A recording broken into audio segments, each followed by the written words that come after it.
Assalamu alaikum wa rahmatullahi wa barakatuh. Welcome to Halal Talk Show, your trusted source for finding out what's truly halal and what's not. Today we're talking about a restaurant that many of you have searched for, Aladdin Halal, menu and halal review. So let's start with the menu. Aladdin Halal usually offers a variety of Mediterranean and Middle Eastern dishes. Think shawarma, gyros, falafel, hummus, lamb and chicken platters, kebabs, and fresh salads.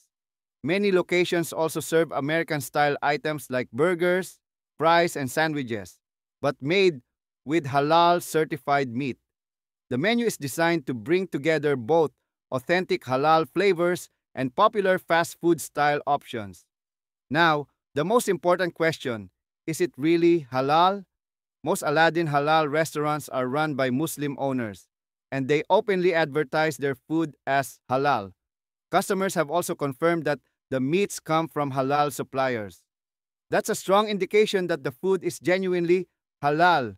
But remember, not every restaurant is the same. Some locations may have clear halal certification, while others may simply rely on the name halal.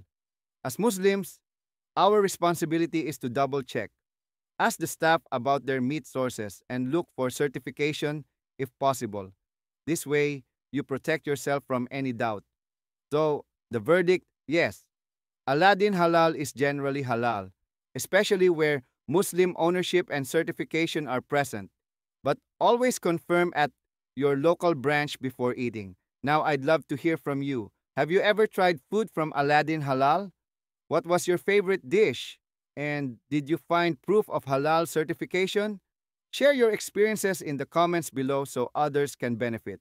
And don't forget to like this video, share it with your family and friends, and subscribe to Halal Talk Show for more halal reviews and guidance every week.